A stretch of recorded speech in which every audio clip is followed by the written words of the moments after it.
Good evening.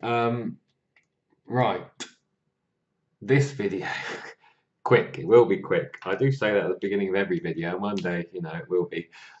This is a quick look back at racing on Tuesday, the 26th of December, and an almighty howler from your good host here.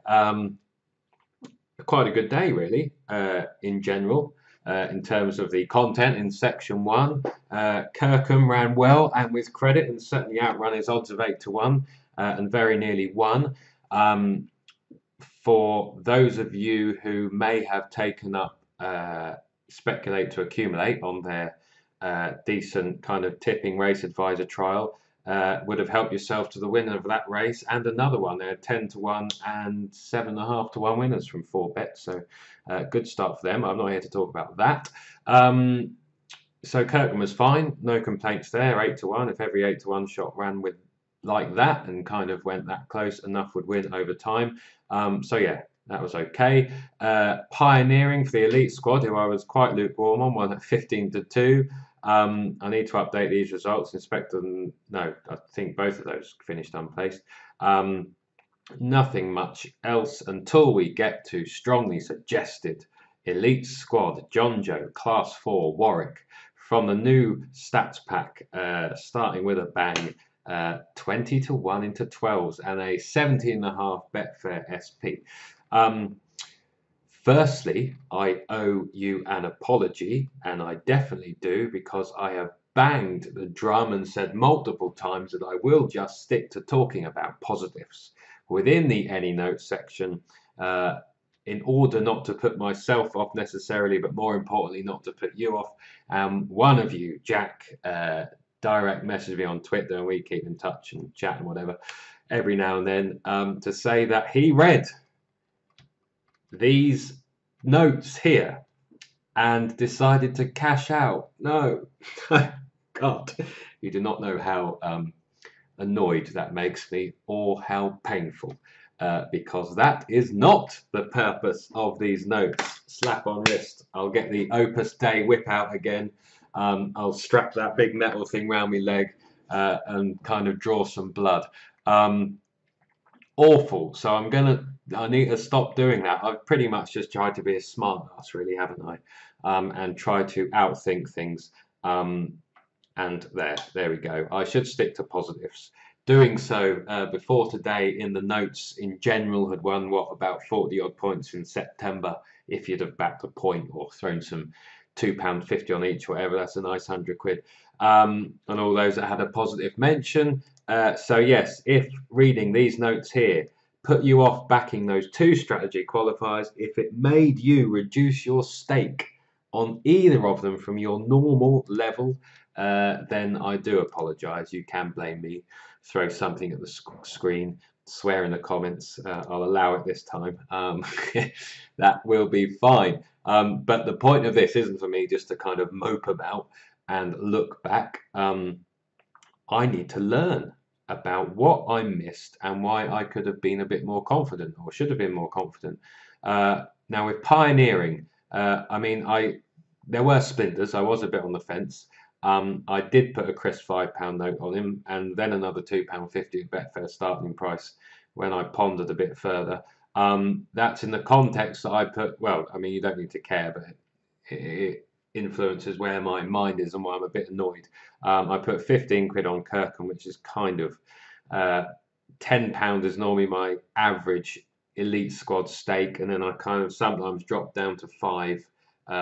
Or 250, or back up to 5, as with strongly suggested, or sometimes go up to 15. And because I thought I could make a case, and he was double top rated and he hit kind of 3 strategies, that was a decision there.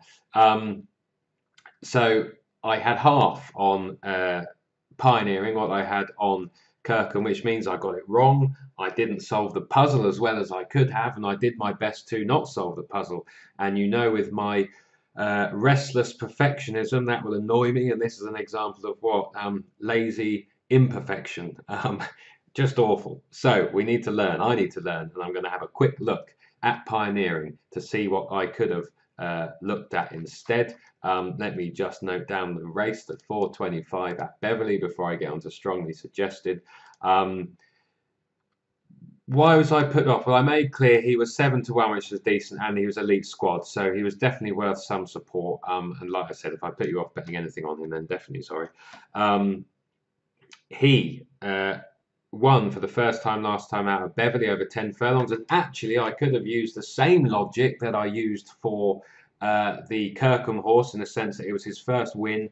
He may have actually now responded to that. Horses do know, I think, when they win. As I said, you can have a change in behaviour at the yard. They can get showered with affection. The lad or lass is going to be jubilant, given they look after the horse every day. The work rider might be in a better mood. The regular work rider, the trainer, everything. The horse may just be a bit more buzzed up, may have turned a corner. I didn't really think like that. I'm not sure why I was trying to find excuses not to have ultimate confidence in him. He was lightly raced. So before this, he was 1 from 8, 2 places. He was only a 3-year-old. He was still open to progress. And of course, I'm saying this in hindsight, but I need to drum that into my head because clearly I still make mistakes, and some of the similar mistakes.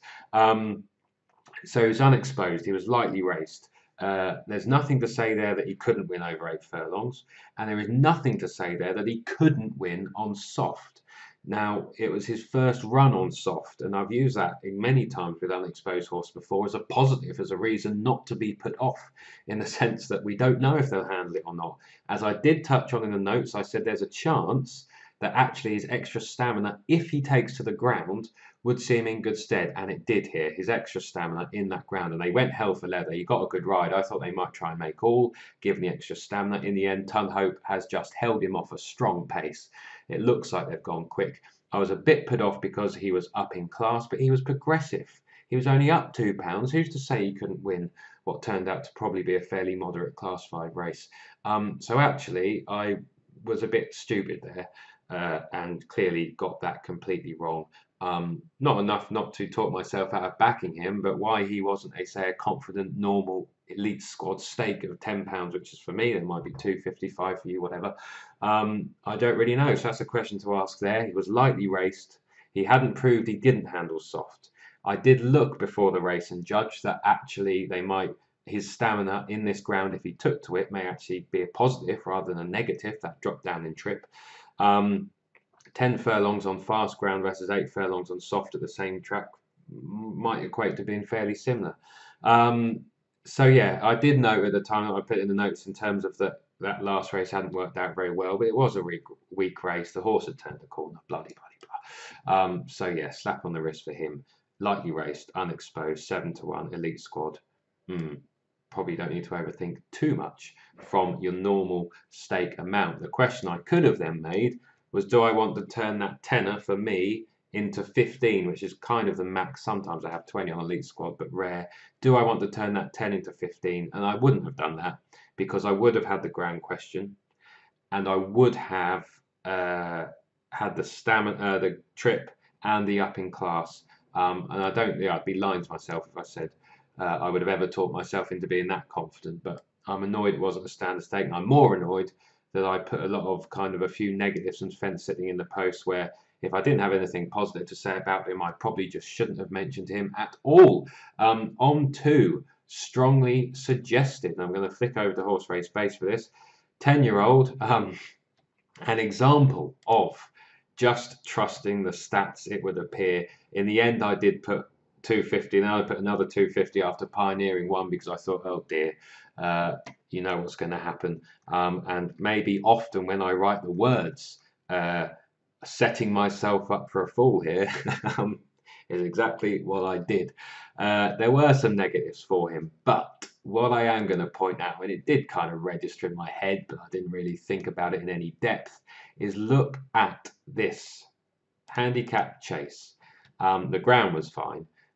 Class was fine, handicap mark was fine. You can see why I was a bit perturbed by the odds, and I thought the market might be some guide, but as it turns out, not really. And you could see his record there from September onwards that I highlighted. I thought he might be an April to July type horse, in handicaps especially, but he'd only had one run over 3 miles before, only one run.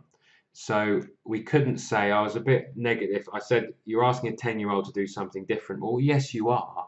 But he hasn't proved that he definitely doesn't stay 'cause he's only had one run. And actually, to use the same logic again, which I mentioned for Lost Legend, who I actually fancied a bit more than him, I said as he's got older, his legs are probably slower and he might just be a one-place plodder now and he gets outpaced over shorter. Well, that exact same logic I could have used for strongly suggested. His legs may have slowed down and he just may not be quick enough for some of these trips here. And importantly, the only time he tried the banger, I know that was the last, well, 2 races ago, didn't run very well, but it was class 3. He did drop down into a class 4, so it was his first run over 3 miles in a class 4. So at least there he is doing something different. He obviously clearly isn't anywhere on the exposed end of the spectrum, but yeah, I shouldn't be looking at those horses to talk myself out of the standard bet, really. It should be more of a case of, can I make more of a positive case for why I want to have more on him? And I suppose that is a lesson to learn or to try and learn. It is also an example of when ratings can mean sod all. So I was a bit put off. I didn't mention in the notes, but he was bottom of the horse race base ratings, and they clearly do win every now and then. In handicap chases, they have a pretty shocking record. He was also joint bottom of the GG speed ratings. Clearly, he was top 3, wasn't he, of informed speed, so at least they got something right against their method of looking against the clock. But there were some influences there, so sometimes ratings can mean sod all, which we should look at as a positive for why we have both the ratings pointers approach. So we've got the horse that qualifies against my stats. We've got the ratings pointers, the trainer stats, the ratings pointers that look at the horse. And then we've got the elite squad, which are stats from the stats pack that you can have more confidence in, kind of micro systems just based on trainer behavior. And that was an example of just trusting the stats, and where trusting the trainer behavior and approach means more than any thinking that you can do about form. Because if you looked at his form and just judged the amount he'd been beaten and all those different things, you discount them. And sometimes you get results that you cannot fully explain on paper, which on his recent runs, it was pretty hard to do with him. But like I said, actually, it was his only first go in a class 4 at 3 miles. And there was a bit of market support in the end, and we had the trainer stats. And I'm not a form student generally, as you know, and really tying yourself up with such things, which I probably did do to an extent, can lead you into trouble. Not to overthink 20 to 1 plus strategy qualifiers might be the lesson there, or certainly not underbet from what your normal level stake approach might be if you follow the strategy systematically. So that's that. What are we on? 13 minutes. That's fairly short for me. There's a couple of things that I can take away there for pioneering and strongly suggested. A few things and approaches that I've actually used to make positive cases for horses before, and for some reason I've twisted it around, I've turned it, and I've tried to make a negative case. No. So yeah, let's leave that there. That's 30 minutes. Hopefully that might be of some use. And like I said, if anything that I wrote did make you question the horses, reduce stakes, not back them, like I said, I apologise, because that isn't the purpose of the notes section, and I will try my best not to do that again moving forwards. So yeah, there we go. Enjoy the rest of your evening. This is Josh saying bye for now.